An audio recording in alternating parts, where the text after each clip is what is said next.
In a courtroom filled with journalists, attorneys, and political observers, Judge Amy Coney Barrett entered with confidence, prepared to confront Karoline Leavitt, a rising conservative figure and former congressional candidate. The case at hand stemmed from allegations of contempt, stemming from Leavitt's public statements about judicial overreach. As she stood before the bench, Leavitt showed no sign of fear. Barrett, known for her stern and articulate manner, was ready to hand down serious consequences. However, what unfolded over the next few minutes would leave everyone, including Barrett herself, astonished. Leavitt, calm and collected, had come fully prepared with more than just a defense. She had a legal strategy that no one in the room expected.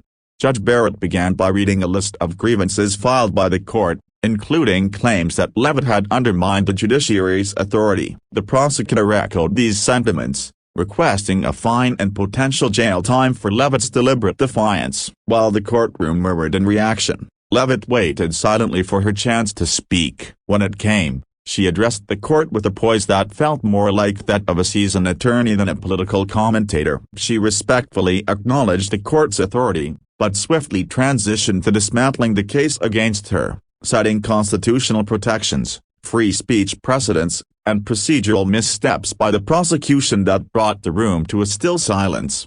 Leavitt laid out a precise timeline of her public statements and how they were protected under the First Amendment. She presented citations from past Supreme Court cases, including Brandenburg v. Ohio and New York Times Company v. United States, supporting her assertion that expressing dissent about judicial decisions is not only legal, but constitutionally protected. Judge Barrett leaned in slightly, reviewing the notes before her as Leavitt continued to argue that no incitement or threat was ever implied in her speech, only political critique. Barrett, initially firm, found herself listening more intently, realizing the legal framework being presented wasn't just coherent, it was airtight. Leavitt didn't stop at constitutional law. She moved on to point out the inconsistencies in the prosecution's case. She highlighted how the subpoenas issued to her had procedural flaws, including incorrect dates and jurisdictional errors. She referenced Federal Rule of Criminal Procedure 17 and various circuit court interpretations that supported her claim. Her arguments began dismantling the case, piece by piece, like a puzzle unraveling in real time. The gallery, including members of the press, shifted in their seats, their pens flying across notebooks as they documented Leavitt's meticulous breakdown of the court's own assumptions. As Judge Barrett asked follow-up questions, Leavitt answered with precision and professionalism. She cited Garcetti v. Ceballos to separate her public remarks from official capacity, shielding her speech under personal expression. Then, she cited Waters v. Churchill, reinforcing that government employees do not lose their rights to free speech simply because their words are unpopular. Barrett paused, considering the implications. She glanced at the prosecution's table, where attorneys appeared visibly shaken. Leavitt had not just defended herself as she had taken the court into a constitutional seminar. Leavitt's command of case law extended beyond mere memorization. She contextualized every reference, weaving them into a narrative that showed not only her innocence, but the danger of punishing political speech under subjective interpretations. At one point, she turned the court's attention to the precedent of Terminello v. Chicago, explaining how the court must protect provocative speech unless it incites imminent lawless action. Barrett,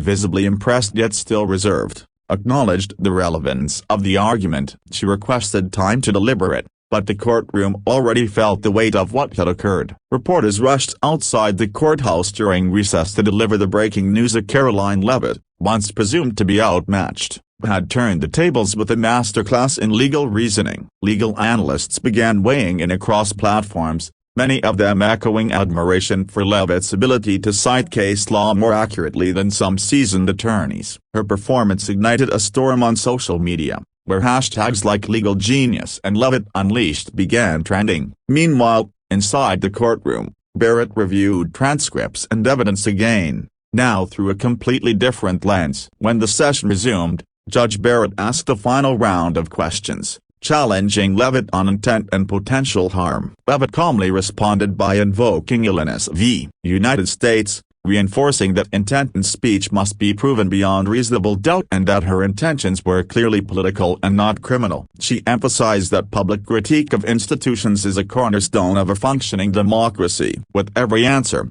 she drew from well-established legal thought, articulating her defense with clarity and conviction. Barrett nodded slightly, not in agreement, but in recognition of the intellectual rigor before her. The courtroom, initially tense with anticipation of a conviction, had now shifted to a quiet respect. Even those who opposed Leavitt politically couldn't deny the strength of her argument. Barrett turned to the prosecution, requesting if they had any closing statements. What came next shocked everyone. The lead prosecutor admitted that Leavitt's defense had addressed the core concerns of the case and requested a withdrawal of the charges. Gasps echoed around the room. It wasn't just a win for Leavitt, it was a total vindication. Judge Barrett, composed yet visibly moved, took a moment before rendering her final thoughts. She acknowledged that while the court must maintain its authority, it must do so without trampling on fundamental freedoms. She praised Leavitt's composure and legal acumen, noting that such brilliance in understanding constitutional law was rare,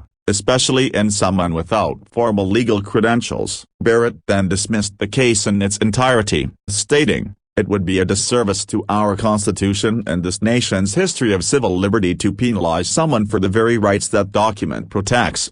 As Leavitt walked out of the courtroom, the crowd erupted in applause, not just supporters, but even neutral observers and members of the press. She had not only defended herself, she had redefined the narrative of what it means to challenge authority with intellect and grace. Her response, her legal prowess, and her respect for the law had disarmed one of the most powerful legal figures in America. Barrett's attempt to gull her had turned into a spotlight that revealed something undeniable: Karoline Leavitt was a force to be reckoned with.